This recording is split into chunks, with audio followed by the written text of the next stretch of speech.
আসসালামু আলাইকুম। আমি যখন তোমাকে বলতেছি যে কোশ্চেন ব্যাংক সলভ করো, তুমি যদি আমার কথার মানে এটা বুঝে থাকো যে কোশ্চেন ব্যাংক সলভ করা মানে কোশ্চেন ব্যাংকে যে কোশ্চেনগুলো আছে সেগুলো ঠাটা মুখস্থ করা, এটা কিন্তু বড় ভুল। আমি তোমাকে মুখস্থ করতে বলার জন্য এই জিনিসটা বলি নাই রে বাবা। আমি তোমাকে বলছি যেন তুমি কোশ্চেন প্যাটার্নটা বুঝো। তুমি যদি কোশ্চেন প্যাটার্নটা বুঝো তাহলে তুমি নিজেই বুঝতে পারবা যে পরবর্তী পরীক্ষায় কোন জিনিসগুলো আসবে, তোমার জন্য প্রিপারেশনটা অনেক ইজি হয়ে যাবে। আর যদি মনে করো যে না আমি শুধু কোশ্চেন ব্যাংক মুখস্থ করব, তাহলে কিন্তু আসলে সঠিক প্রিপারেশনটা হবে না এবং তুমি এই জায়গাটাতেই ভুল করতেছো। তো সাবধান হও। তোমরা যারা এখনও ভুল করতেছো যে কোশ্চেন ব্যাংক পড়া মানে কোশ্চেন ব্যাংক মুখস্থ করা, এটা না। ধরো একবার আসছে কার্বন ডাইঅক্সাইডের তোমার আণবিক ভর কত, তার মানে এই যে 44। তারপর আরেকবার আসছে কার্বন ডাইঅক্সাইড হচ্ছে গ্রিন হাউস গ্যাস, আরেকবার আসছে যে কোন গ্যাসটি নিচের ভারী।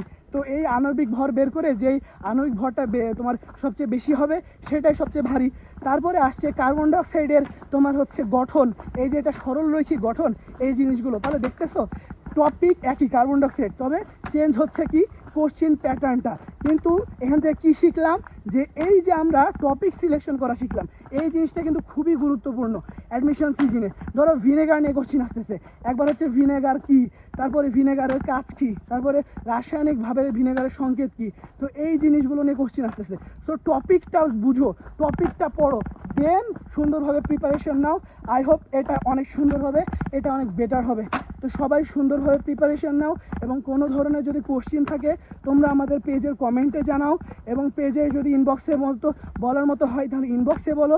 যে কোনো যদি গাইডলাইন লাগে বলো, আমরা ফ্রিতে প্রোভাইড করবো ইনশাল্লাহ। আমরা যে সুযোগগুলো দিচ্ছি এই সুযোগগুলো নাও, প্রিপারেশনটাকে সুন্দরভাবে সাজাও, অনেক ভালো কিছু হবে জীবন ইনশাল্লাহ। আসসালামু আলাইকুম ওয়া রাহমাতুল্লাহ।